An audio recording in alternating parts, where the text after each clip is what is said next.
आज हम लोग स्टार्ट करेंगे क्वेश्चन नंबर 6 से।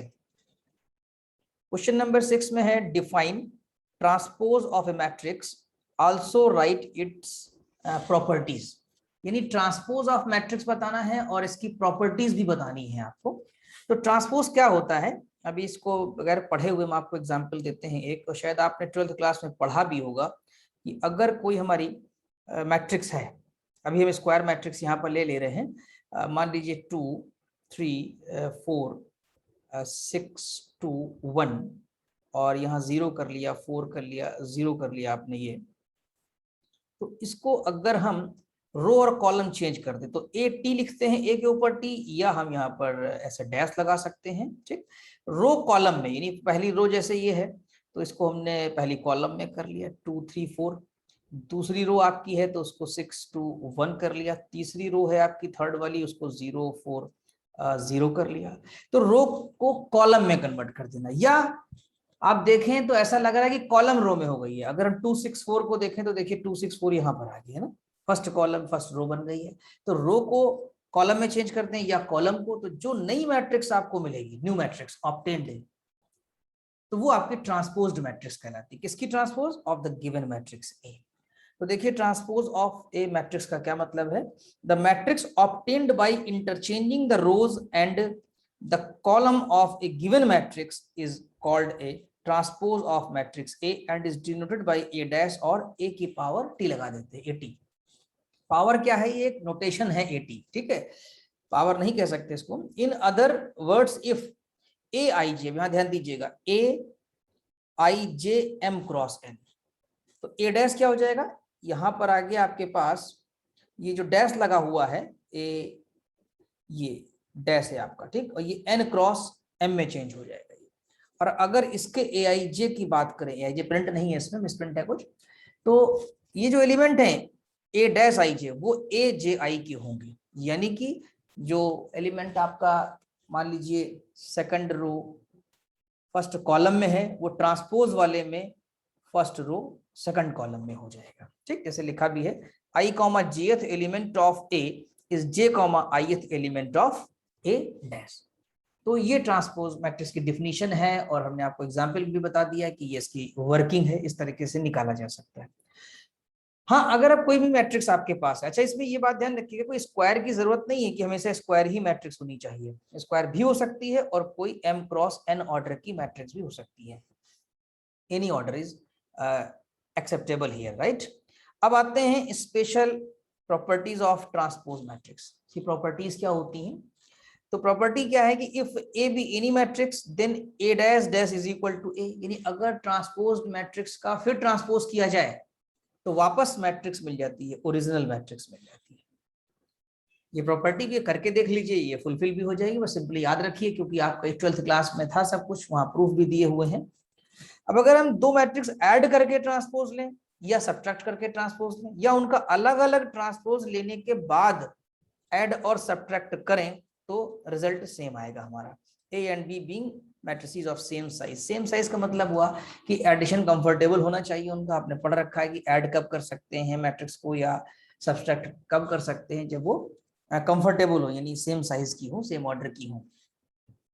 तीसरा पॉइंट है के ए का ट्रांसपोज, यानी किसी मैट्रिक्स में अगर के स्केलर है और तब ट्रांसपोज लिया जाए तो के में कोई चेंज नहीं करेंगे, यानी के रहेगा वैसे का वैसा ही, कोई उसमें चेंजिंग नहीं आएगी। हाँ, ए जो है वो ए डैश, यानी वो ट्रांसपोज हो जाएगा, यानी के ए का whole dash is equal to k A dash लिखेंगे where k is any scalar, तो उस स्केलर पे कोई फर्क नहीं पड़ने वाला। अब एक बहुत इंपॉर्टेंट है यहाँ पर, याद रखिएगा ये, कि अगर हम प्रोडक्ट का ट्रांसपोज लें, यानी ए बी का ट्रांसपोज, होल ट्रांसपोज कह सकते हैं एक प्रकार से, प्रोडक्ट का ट्रांसपोज, तो उनके रिवर्स ऑर्डर में ट्रांसपोज का प्रोडक्ट लें, यानी बी डैश ए डैश, तब जाकर के वो बराबर आएगा, इक्वल आएगा, यानी A B whole dash is equal to B dash A dash being comfortable for multiplication. लेकिन बस यहाँ ये ध्यान रखना है कि राइट में जो बी डैश ए डैश है वो मैट्रिक्स मल्टीप्लिकेशन के लिए कंफर्टेबल होना चाहिए, तो ये रिलेशन आपका ट्रू हो जाएगा। इसी को रिवर्सल लॉ भी कहा जाता है। अब आते हैं हम क्वेश्चन नंबर 7 में, define symmetric and skew symmetric matrix with examples. ये स्पेशल टाइप की मैट्रिक्स है, जैसे पीछे आपने निलपोटेंट, आइडेम्पोटेंट एक्सेट्रा ऐसी मैट्रिक्स पढ़ी थी पिछले लेक्चर में। उसी तरीके से एक मैट्रिक्स सिमेट्रिक मैट्रिक्स कब होगी ये जानेंगे भी आप, और स्क्यू सिमेट्रिक मैट्रिक्स कब होगी या कही जाएगी, कब कहेंगे कि स्क्यू सिमेट्रिक हो गई है या सिमेट्रिक। तो सिमेट्रिक के लिए बहुत सिंपल है, अगर ट्रांसपोज लिया जाए किसी मैट्रिक्स का और वो मैट्रिक्स अपने ओरिजिनल मैट्रिक्स के बराबर रहे, यानी transpose of the matrix is equal to A, then we say it is symmetric. ठीक, तो देखिए a square matrix A is equal to Aij is said to be symmetric। यहाँ पर एक बात ध्यान देना है कि ये स्क्वायर मैट्रिक्स होनी चाहिए, ठीक है, square matrix. If Aij is equal to Aji, Aji का मतलब हुआ कि जैसे A12 is equal to A21, A31 is equal to A31, तब हम इसे क्या कहेंगे, सिमेट्रिक मैट्रिक्स कहेंगे। For every I and j, that is A is said to be symmetric if A dash is equal to A। जैसे कि ये ए आपकी जो है फर्स्ट रो में 3 1, सेकंड रो में 1 4, ये भी सिमेट्रिक है, और ये जो बी है ये भी सिमेट्रिक है। इसका अगर आप ट्रांसपोज लेके देखेंगे तो सेम बी ही आ जाएगा। Are examples of symmetric matrix since A dash is equal to A and B dash is equal to B. अब इसमें एक बात हम डिस्कस करते हैं, अगर हम ये देखें, ये डायगोनल है आपका, ठीक, तो डायगोनल के एबव और बिलो अगर आप ध्यान से देखें, ये हम ब्लू कलर से लाइन कर रहे हैं 4 6, तो इधर भी देखिए 4 6 है आपका, ठीक, यानी इसे कहेंगे कि सिमेट्रिकल अबाउट लीडिंग डायगोनल, इसको लीडिंग डायगोनल कहते हैं, जिसमें 1 2 3 है, और ये देखिए इधर 5 5 भी है। तो जैसा नीचे डायगोनल के वैसे ही ऊपर भी एलिमेंट्स है, जैसा ट्रायंगल, इसको ट्रायंगल भी कह सकते हैं, ये ट्रायंगल बना हुआ है, ट्रायंगल, दोनों सेम वैल्यू के हैं। तो इसमें खास बात ये है सिमेट्रिक में कि ये symmetric matrix is symmetrical about leading diagonal. और जैसे यहाँ भी आपने कहा था कि A12 is equal to A21, A31 is equal to A31, ये इसी बात को बताता है कि हमारा जो मैट्रिक्स हमारी जो है वो सिमेट्रिक है। किसके अबाउट सिमेट्रिक है, यानी लीडिंग डायगोनल के अबाउट है, क्योंकि जो करस्पॉन्डिंग एलिमेंट्स हैं A21 का और A12 का पोजीशन का अगर देखा जाए, फर्स्ट रो सेकंड कॉलम या सेकंड रो फर्स्ट कॉलम, अगर इस एग्जांपल की बात करें तो देखिए यहाँ पर 4 है और 3 1 और A31 यानी कि थर्ड रो फर्स्ट कॉलम 5 है, तो यहाँ पर ये वैल्यू 5 दोनों तरफ है, ये वाला 5 भी देख लीजिए, इधर नीचे का भी देख लीजिए, यानी थर्ड रो फर्स्ट कॉलम का देखिए या फर्स्ट रो थर्ड कॉलम, दोनों का सेम एलिमेंट आ रहा है। तो ये प्रॉपर्टी आप याद रखिएगा, नोट में जो लिखी हुई है बहुत इंपॉर्टेंट है, सिमेट्रिकल वाली। अब स्क्यू सिमेट्रिक मैट्रिक्स किसे कहते हैं, skew symmetric matrix a square matrix A equal to Aij is said to be skew symmetric if Aij is equal to minus Ji। अभी ऊपर आपने क्या पढ़ा था, सिमेट्रिक के केस में Aij इक्वल टू Ji, अब यहाँ पर निगेटिव हो जाएगा। अगर हम बात करें तो A12 is equal to minus times A21 या A21 is equal to minus times A2, और A31 अगर लिख दें तो A13 के इक्वल होना चाहिए, यहाँ आई थिंक रॉन्ग लिख गए थे, ये A13 होना चाहिए, A31 is equal to A13 आएगा आपका, ठीक। तो थर्ड रो फर्स्ट कॉलम या first row third column same आना चाहिए, लेकिन यहाँ पर माइनस साइन होगा, किसमें, स्क्यू सिमेट्रिक में, for every I and j। thus A is skew symmetric if A dash is equal to minus A, यानी कोई भी स्क्वायर मैट्रिक्स तब स्क्यू सिमेट्रिक मैट्रिक्स होगी अगर उसका ट्रांसपोज लें और वो उसके negative times of the original matrix हो जाए, ठीक। अच्छा, इसमें एक खास बात होती है, पहले उसकी डिस्कस कर लें फिर हम आपको एग्जांपल देते हैं। जैसे कि हमने यहाँ कहा कि Aij is equal to Aji या A12 is equal to minus A21 या A13 is equal to minus A31, तो अगर हम A11 की बात करें तो माइनस A11 हो जाएगा, यहाँ से I और J बराबर कर दिया जाए, इक्वल कर दिया जाए। अगर हम A22 की बात करें तो माइनस A22 होना चाहिए, अगर हम A33 की बात करें तो माइनस A33 होना चाहिए। तो अगर इन तीनों को देखा जाए तो आपके पास 2 टाइम्स ऑफ A11 0 आ रहा है, 2 टाइम्स ऑफ A22 0 आ रहा है, 2 टाइम्स ऑफ A33 0 आ रहा है। दैट इज अगर हम यहाँ बात करें तो तीनों ही 0 आ रहे हैं, A11 भी 0 आ रहा है, A22 भी 0 आ रहा है, A33 भी 0 आ रहा है आपका। इसका मतलब स्क्यू सिमेट्रिक में जो एलिमेंट्स डायगोनल में होंगे, ये डायगोनल एलिमेंट्स होते हैं A11 A22, वो हमेशा क्या रहेंगे, 0 रहेंगे। उसके अलावा जो एलिमेंट्स होते हैं एडजेसेंट एलिमेंट्स लीडिंग डायगोनल के वो अपना नेगेटिव प्रॉपर्टी को फॉलो करेंगे। तो एक बात का इसमें और ध्यान रखना होगा आपको, ये पहचान है, एक प्रॉपर्टी है कि in skew symmetric matrix for diagonal elements AII is equal to minus AII। I में ही छुपा हुआ है काउंटर 1 1 2 2 3 3 करके, तो AII 0 होगा, that is every diagonal element of skew symmetric matrix is 0। जितने डायगोनल एलिमेंट्स हैं वो 0 होंगे। अब जैसे यहाँ पर एग्जांपल दिया आप देख सकते हैं, फॉर एग्जांपल यहाँ लीडिंग डायगोनल आपका 0 हो रहा है, और जो एलिमेंट्स हैं जैसे ये 3 है तो देखिए -3 है, और ये -6 है तो ये 6 है, ये -5 है तो 5। इसमें सिमेट्री होती है अबाउट लीडिंग डायगोनल, लेकिन निगेटिव साइड में है। वैसे सिमेट्रिक नहीं कहेंगे क्योंकि ये 6 5 है और ये -6 -5 है। अगर न्यूमेरिकली देखा जाए तो है, but with the minus sign लेना होगा। और सबसे खास बात है कि जिसका लीडिंग डायगोनल है उसके सारे एलिमेंट्स जो होंगे वो 0 होंगे। तो आई थिंक ये दोनों सिमेट्रिक और इसकी सिमेट्रिक मैट्रिक्स आपको समझ में आ गई। अब हम लोग डिस्कस करेंगे एग्जाम्पल नंबर 3। एग्जाम्पल नंबर 3 में है show that every square matrix is uniquely expressible as the sum of symmetric and a skew symmetric matrix। Example 3 से पहले देखें कोई एग्जाम्पल तो नहीं, आई थिंक एक एग्जाम्पल और भी हमारे पास है। कौन सा? Example number 2। चलिए सबसे पहले इसको डिस्कस कर लेते हैं। देखिए, if A be any matrix then show that A dash and A dash A both are symmetric। ठीक, एग्जाम्पल 2 में है हम लोग। तो इसमें करेंगे कैसे? अब इसको सिमेट्रिक दिखाना है तो बेसिकली क्या करना होगा टू शो, अगर हम लोग बात करें तो A डैश का ट्रांसपोज ले लिया जाए और वापस मिलना चाहिए A डैश, यानी तब ये क्या होगा? सेम आ रहा है रिटर्न में, सिंप्लीफाई करने पे तो सिमेट्रिक कहा जाएगा। तो we know by reversal law AB whole dash, AB whole dash कितना होता है? B dash A dash. अब यहां मान लीजिए कि आपने B डैश की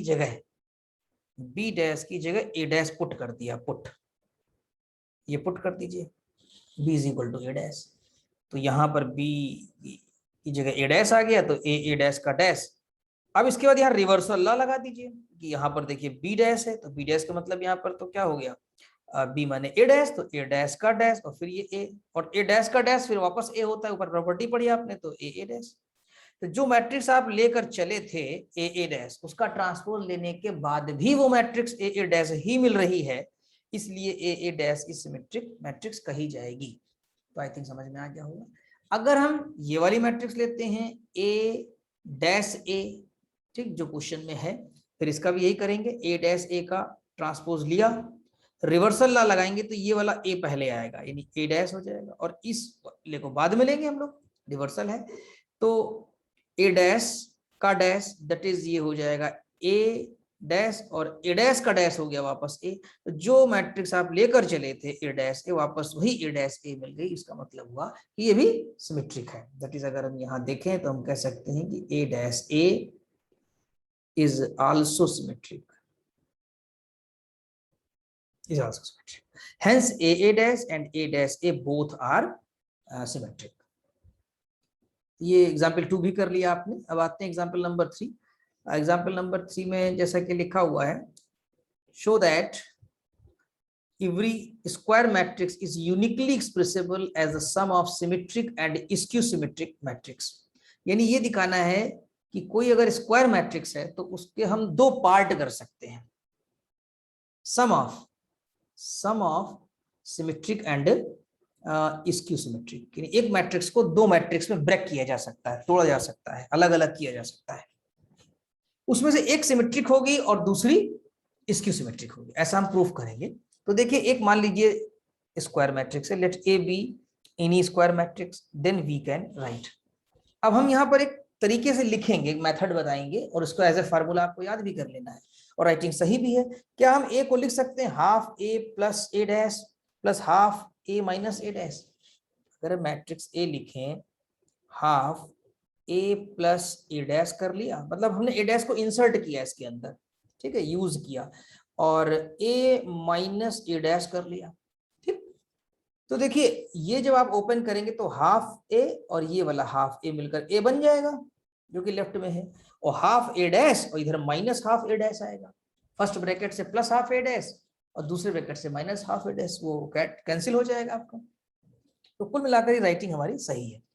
इसमें हम क्या है, where A plus A dash and A minus A dash are also square matrices of the same order as that of ए।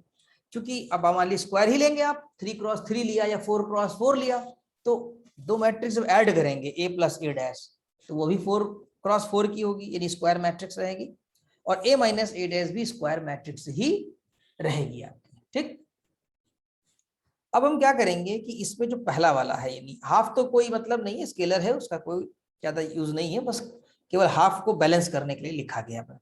अब हम प्रूफ करेंगे हाफ को छोड़कर ए प्लस ए डैश को सिमेट्रिक और ए माइनस ए डैश को इसकी सिमेट्रिक प्रूफ कर देंगे। तो इसका मतलब ये हो जाएगा कि matrix A can be uniquely express, uniquely के लिए अलग हम लोग वर्क करेंगे। अभी यहाँ पर ये निकलेगा कि is expressible as the sum of symmetric and इसकी सिमेट्रिक मैट्रिक्स, यूनिकली के लिए अलग हमें एक्सप्लेनेशन देना होगा। ठीक, तो चलिए इसमें half A plus A dash को हम सिमेट्रिक प्रूफ करने के लिए उसका होल ट्रांसपोज लेते हैं। यहाँ हमने होल ट्रांसपोज लिया, तो एज पर formula A plus minus B whole dash is equal to A dash plus minus B dash, that makes is A dash, पहले इस पे लगेगा ए, जैसे ये फार्मूला है, और फिर ए डैश पर डैश, ए डैश का डैश फिर ए हो जाएगा, और कम्यूटेटिव लगा सकते हैं, मैट्रिक्स एडिशन इज कम्यूटेटिव, तो ए को पहले लिख दिया, ए डैश को बाद में लिख दिया, ऐसा कि प्रेजेंटेशन सेम रहेगा। तो आप लेकर चले थे ए प्लस ए डैश का होल डैश और मिल रहा है ए प्लस ए डैश, इसका मतलब ये हुआ कि ए प्लस ए डैश कैसी है, सिमेट्रिक है। तो यहाँ लिखा है दस transpose of A plus A dash is a plus A dash, hence A plus A dash is symmetric, यानी ये मैट्रिक्स हमारी सिमेट्रिक है। अब हम चेक करेंगे ए माइनस ए डैश को यहाँ पर। ठीक, again A minus A dash का हमने होल डैश ले लिया, ट्रांसपोज ले लिया। अब इसको ओपन करेंगे तो A dash minus A dash का डैश, ए डैश माइनस ए, हमने माइनस कॉमन लिया। माइनस इसलिए कॉमन लिया क्योंकि हम लेकर चल रहे हैं ए माइनस ए डैश मैट्रिक्स, तो हम चाहेंगे कि उसी जैसी मैट्रिक्स दिखाई दे हमको, और दिखाई भी दे रही है ए माइनस ए डैश, और आया क्या ए माइनस ए डैश, लेकिन कैसे, निगेटिव में आया, कोई दिक्कत नहीं, निगेटिव में ए माइनस ए डैश, निगेटिव से ये हो गया, स्क्यू सिमेट्रिक हो गया। तो दस transpose of A minus A dash is minus times A minus A dash, hence A minus A dash is skew symmetric. इसका मतलब एक मैट्रिक्स जिसको आप लिखते हैं half A plus A dash plus half A minus A dash, वो दो part में लिखे जाने के बाद एक पार्ट सिमेट्रिक है और दूसरा पार्ट इसकी सिमेट्रिक है। यूनिकनेस की बात अभी हम लोग करेंगे यहाँ पर। Thus, a square matrix can be expressed as the sum of symmetric and skew-symmetric matrix. हम express कर सकते हैं। Next, we have to establish that above representation is unique. आगे हमें ये प्रूफ करना है कि ये जो रिप्रेजेंटेशन है वो हमारा यूनिक है, यानी एक जैसा है बिल्कुल, कोई दूसरा रिप्रेजेंटेशन नहीं हो सकता। तो उसके लिए हम क्या करेंगे, for this let a equal to b plus C हमने मान लिया, A equal to B plus C suppose कर लिया। अभी यहां पर हम लोगों ने ए को एक्सप्रेस किया था, लेकिन बी और सी हमें पता नहीं है कि कौन सी मैट्रिक्स है। ठीक है, लेकिन बाद में देखिएगा अभी बी वही निकलेगा जो आपका सिमेट्रिक पार्ट था, और सी निकलेगा इसकी सिमेट्रिक पार्ट। तो A equal to B plus C, be another representation where B is symmetric and C is इसकी सिमेट्रिक। ये मान ले रहे हैं कि बी सिमेट्रिक है और सी हमारा इसकी सिमेट्रिक है। Then A dash equal to B plus C whole dash. अब इसका हमने होल डैश ले लिया, यानी कि दोनों तरफ। अच्छा, बी सिमेट्रिक है, ध्यान रखिएगा, बी सिमेट्रिक होने का मतलब हुआ कि B equal to B dash and C equal to minus C dash is equal to B equal to B dash भी कह सकते हैं, और C dash is equal to minus C. यहाँ पर ये भी लिख सकते हैं कि B dash is equal to B, एक ही बात है ये, ठीक, और C dash is equal to minus C. अब जब इसका आप लेंगे ए dash is equal to B plus C का होल डैश, तो ये हो जाएगा B dash plus C dash, that is B minus C हो जाएगा। ठीक है, बी डैश की जगह बी और सी डैश की जगह C. From these two equations we get on solving. अब इन दोनों को सॉल्व करिए, ये ए वाली इक्वेशन और ए डैश वाली, दोनों को अगर ऐड कर देंगे तो आपको बी की वैल्यू मिलेगी half A plus A dash, और अगर आप सब्ट्रैक्ट करके सॉल्व करेंगे तो सी की वैल्यू आ जाएगी half A minus A dash. Showing there by the representation is unique, यानी जो बी है वो वही है जो आपने ऊपर सपोज किया था half A plus A dash, और सी वही है जो आपने सपोज किया था half A minus A dash. ठीक, तो इस तरीके से आपका जो रिप्रेजेंटेशन है वो कैसा निकल रहा है, यूनिक रिप्रेजेंटेशन निकल रहा है। तो आई थिंक इतना भी समझ में आ गया। अब हम लोग डिस्कस करेंगे क्वेश्चन नंबर 8। इसमें है डिफाइन ऑर्थोगोनल मैट्रिक्स। ये भी एक स्पेशल टाइप की मैट्रिक्स है, जैसे भी आपने सिमेट्रिक पढ़ा, इसकी सिमेट्रिक पढ़ा, उसी तरह एक स्पेशल मैट्रिक्स होती है जिसको हम लोग कहते हैं ऑर्थोगोनल मैट्रिक्स। ऑर्थोगोनल मैट्रिक्स कौन सी होती है? अगर किसी मैट्रिक्स का ट्रांसपोज लिया जाए और उसी ओरिजिनल मैट्रिक्स से मल्टीप्लाई कर दिया जाए और यूनिट मैट्रिक्स यानी आइडेंटिटी मैट्रिक्स ऑब्टेन हो जाए, आपको ऐसी हो जाए आइडेंटिटी मैट्रिक्स, तो इसे कहते हैं हम लोग ऑर्थोगोनल मैट्रिक्स। तो देखिए, a square matrix A is said to be orthogonal if A dash A is equal to I. ये बेसिकली आई लिखा हुआ है, ठीक है, आई हो जाएगा यहाँ पर आपका। अब आगे डिस्कस करते हैं। ये तो मतलब एक डिफिनीशन हो गई आपकी, it is the definition even we will say it is orthogonal. तो A dash A is equal to I obtain करने मैथमेटिकल अप्रोच है आपकी, ठीक। अब ये पता लगाना हो कि कौन सी मैट्रिक्स आपकी ऑर्थोगोनल है, उसके लिए एक शॉर्टकट भी है, यानी कि डिटरमिनेंट की प्रॉपर्टी से भी हम पता लगा सकते हैं। कैसे? उसका प्रूफ दिया हुआ है। अब हम जानते हैं कि ट्रांसपोज का डिटरमिनेंट और जो मैट्रिक्स ओरिजिनल है उसका डिटरमिनेंट दोनों का सेम होता है। डिटरमिनेंट ये जो मॉड के फॉर्म में दिखाई दे रहा है आपको, वो ए डैश यानी डिटरमिनेंट ऑफ ए डैश है और डिटरमिनेंट ऑफ ए है। वेयर डिटरमिनेंट है यानी मॉड ए जो लगा है is determinant of A and mod A dash is the determinant of A dash, both are equal. होता ही है इक्वल अगर डिटरमिनेंट निकालेंगे आप, ठीक है। अब यहाँ पर दोनों का देखिए डिटरमिनेंट लिया गया है प्रोडक्ट का, यानी कि यहाँ पर देखिए प्रोडक्ट का ले लीजिए अगर ए डैश ए का, तो जब इसका प्रोडक्ट का लेंगे तो that is can be written कि ए डैश और ए प्रोडक्ट अलग अलग हो जाएगा। ये this is a property of determinant. Determinant of A B जो है आपका, ऐसे लेते हैं ना, determinant of A B is equal to ये हो जाएगा determinant of A and determinant of B. तो ये अलग अलग हो गया और इसका जब आप डिटरमिनेंट लेंगे तो ये न्यूमेरिकली 1 आ जाएगा, ठीक है। अब ए डैश का जो डिटरमिनेंट है वो ए के डिटरमिनेंट के बराबर है, इक्वल है। तो यहाँ पर determinant of A determinant of A मिल करके यदि इसको भी रिप्लेस कर दिया हमने डिटरमिनेंट ऑफ ए से, तो that will be determinant of A का स्क्वायर और ये 1 अपनी जगह आ जाएगा, ठीक है। तो यहां पर जब आप स्क्वायर रूट लेंगे इसका, दैट इज तो determinant of A is equal two plus minus 1। यानी अगर कोई मैट्रिक्स हमारी ऑर्थोगोनल है तो उसके डिटरमिनेंट की वैल्यू जो होगी वो प्लस होगी 1 या माइनस 1 होगी। Thus the value of determinant of an orthogonal matrix is either 1 or minus 1. When determinant of A equal to 1, then A is called यूनिमॉडुलर। अगर ये +1 वैल्यू आ रही है तो इसको हम लोग क्या कहेंगे? यूनिमॉडुलर कहेंगे। तो आई थिंक समझ में आ गया। अब हम लोग डिस्कस करेंगे एग्जाम्पल नंबर 4। एग्जाम्पल नंबर 4 में है prove that if A and B are square orthogonal matrix. दो मैट्रिक्स हैं, ए और बी स्क्वायर भी है और ऑर्थोगोनल मैट्रिक्स है। Then A B and B A are also orthogonal. अब देखिए, अगर आपको ए बी को ऑर्थोगोनल दिखाना है तो क्या दिखाना पड़ेगा कि ए बी का ट्रांसपोज अगर लिया जाए और उसको ए बी से ही मल्टीप्लाई किया जाए तो आफ्टर सम स्टेप्स आपको आइडेंटिटी मैट्रिक्स मिलनी चाहिए, तो आपकी ए बी जो है वो ऑर्थोगोनल हो जाएगी। इसी तरीके से बी ए का ट्रांसपोज लेके बी ए से मल्टीप्लाई करिए और आइडेंटिटी मिलनी चाहिए आपको। तो कैसे प्रूफ करेंगे इसको यहाँ समझा दे रहे हैं आपको। Given A and B are orthogonal, तो A dash is equal to B I हो जाएगा and B B dash is equal to B आ जाएगा, बी हो जाएगा, आई हो जाएगा, B dash B is equal to I. So determinant of A not equal to 0 and determinant of B not equal to 0, क्योंकि ये अभी आपने पढ़ा कि यूनिमॉडुलर रहेगा, ये +1 वैल्यू आएगी या -1 वैल्यू आ रही होगी, तो 0 नहीं हो सकता इनका डिटरमिनेंट की वैल्यू। और जब प्रोडक्ट ले लेंगे तो उसके डिटरमिनेंट की वैल्यू भी 0 नहीं होगी बाय द प्रॉपर्टी। अब जो बात हमने आपको राइट में बताई कि ए बी का ट्रांसपोज को ए बी से मल्टीप्लाई करिए और आइडेंटिटी ऑब्टेन करिए, तो नाउ करके लिखा यहाँ पर कि ए बी का ट्रांसपोज और ए बी के साथ प्रोडक्ट जब लेंगे तो इसको आप क्या लिख सकते हैं? This can be written B dash A dash, B dash A dash and this is A B. तो ए बी है ही आपका, रिवर्सल लॉ से ये ओपन हो गया पहला वाला। अब यहाँ एसोसिएटिव लॉ लगा सकते हैं, यानी कि ए डैश और ए को ग्रुप में एक ब्रैकेट में कर देना, तो बाय द एसोसिएटिव लॉ कौन सा लॉ लगाया हमने, associative law by associativity of the matrix multiplication.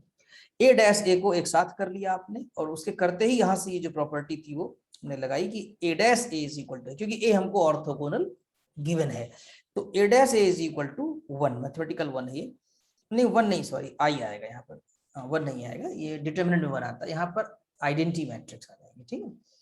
तो यहाँ पर हमने ये आइडेंटिटी मैट्रिक्स लिखी, तो बी डैश आइडेंटिटी मैट्रिक्स और बी, और आई बी का मतलब फिर ये बी हो गया, क्योंकि आइडेंटिटी मैट्रिक्स अगर बी से मल्टीप्लाई करेंगे तो बी हो जाएगा, तो B dash B is equal to, फिर यहाँ पर आपका प्रॉपर्टी है कि बी हमारी ऑर्थोगोनल है, तो B dash B is equal to identity matrix, तो फिर आई आ गया, तो जो हम चाह रहे थे वही मिल गया। हमने आपसे कहा था कि ए बी का ट्रांसपोज को ए बी से मल्टीप्लाई करिए और आइडेंटिटी आना चाहिए, तो आ गया।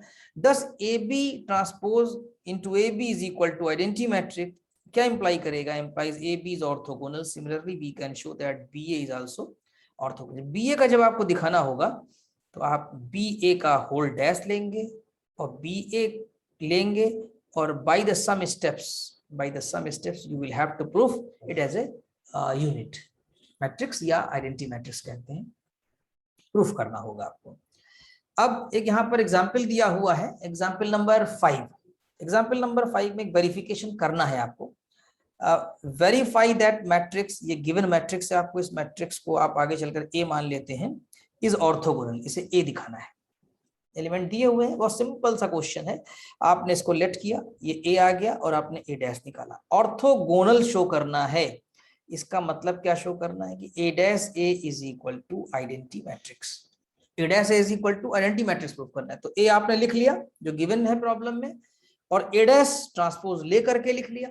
अब इन दोनों का मैट्रिक्स मल्टीप्लिकेशन जो आप करेंगे वो आपको पता है 12th क्लास से, ये फर्स्ट रो लिया और ये फर्स्ट कॉलम, ठीक है, तो इसका जो एलिमेंट आएगा, मान लीजिए कि थोड़ी देर के लिए A11 अगर आपके पास आ रहा है, ये वाला A11, तो कैसे आता है पता है ना आपको, ये 1/√3 इससे मल्टीप्लाई होगा 1/√3 से, ठीक, फिर ये 1/√6 जो है वो 1/√6 से मल्टीप्लाई होगा, -1/√2 मल्टीप्लाई होगा -1, और तीनों को जोड़ दिया जाएगा, ऐड कर दिया जाएगा, एड अप करेंगे, then you will get the A11 element which is 1/√3 plus 1/√3 plus.